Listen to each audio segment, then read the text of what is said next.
a Colombia antigua. La historia es para compartirla sin egoísmo. Es por eso que cada video tiene el enlace y la información de dónde fue descargado. Esperamos que los videos y la información sean útiles para usted. In South America, it's a crucial time of year for one of the continent's most important crops, coffee.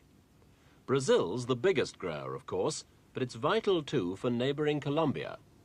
This report begins in the ancient port of Cartagena.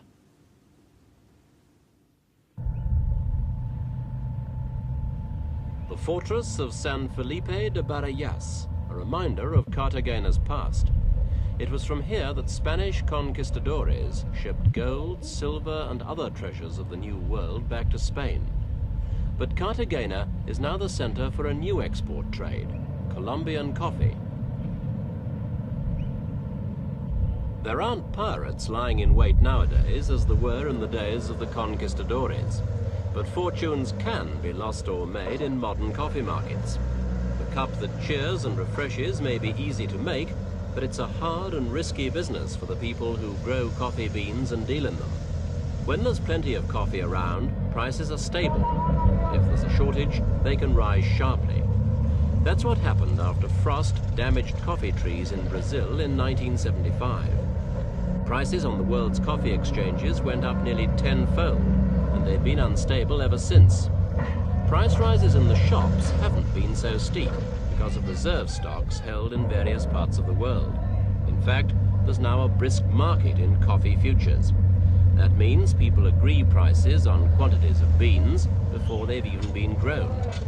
When the delivery date arrives, their actual value can be a lot higher than the one agreed. On the other hand, it can be a lot less. That's how the fortunes are made or lost.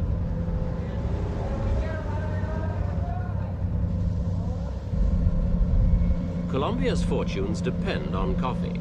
Cartagena handles about a quarter of its total coffee exports, which last year earned 2/3 of the country's income from abroad. In cash terms, that was $1,400 million. This shipment was destined for France. The Colombian government-controlled National Coffee Federation has sponsored a worldwide campaign to promote their product. They called in a top New York advertising agency to help them. In Colombia, South America, when Juan Valdez plants a coffee tree, he works on it for 5 years before it grows its first bean.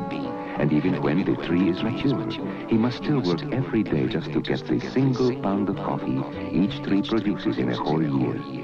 There are easier ways to grow coffee, but Juan is not growing the easiest coffee in the world. He's growing the richest. The problem is that many of the people who grow the coffee are certainly not the richest in the world.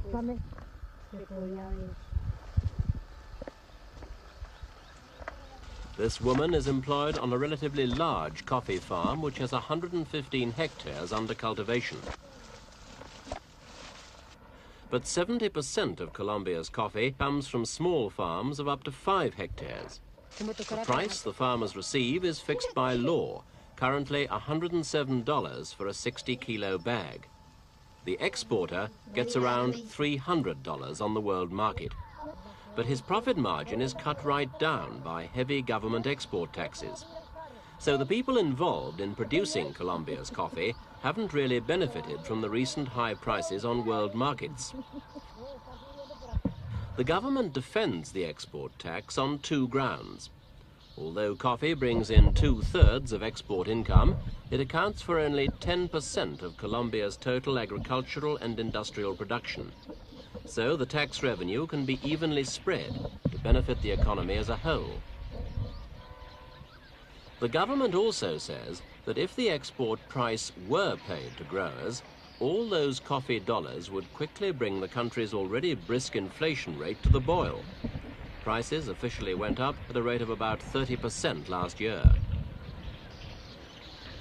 Colombian growers haven't suffered from bad weather in recent years. But these coffee workers and the rest of the nation are watching neighboring Brazil. Growers there have been hit by a drought that killed off many of the young trees planted to replace those killed by the frost 3 years ago.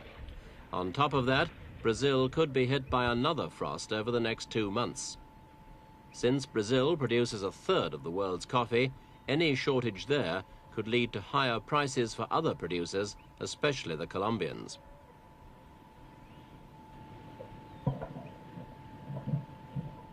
Colombia's capital, Bogotá, wasn't exactly founded on coffee, but it would be a very different place without the coffee industry. The city's skyline has been pushed up as all attendant services like shipping and brokerage have developed. But there is one element of doubt that casts a shadow over Bogotá's coffee-backed affluence. The rising prices have hit dealers the most, but coffee drinkers all over the world have faced sharply rising prices in the shops. Some people have been drinking less of it as a result, and there's been a noticeable increase in the popularity of tea. Colombia's industry is dominated by the Coffee Federation, which is by far the largest exporter in the country. Do its chiefs fear a drop in worldwide demand? We asked its general manager, Dr. Arturo Gomez Yaramillo. It's very serious in my opinion, because the most difficult thing is to sell, and it's very difficult to gain a consumer. And when you lose a consumer, it may be forever. Then we will do all we can in order to retain the consumers and in order to increase, if possibly, the consumption of coffee. We will use all the weapons we have in our hands in order to control the situation. Nearly half of Colombia's coffee is exported by the Federation.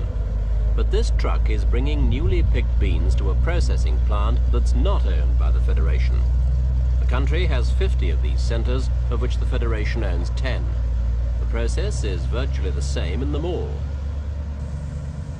Samples are taken from each bag to make sure the batch is up to the required standard.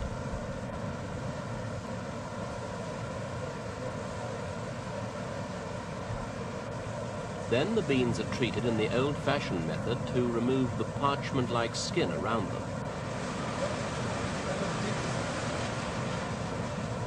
Once the waste is winnowed away, the beans are examined.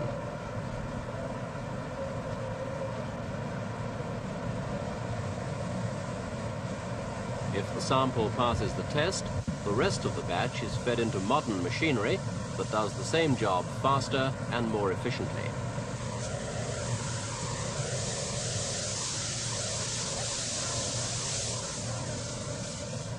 The problem is that many of these beans, once processed, will be smuggled out of Colombia to avoid the stiff export tax.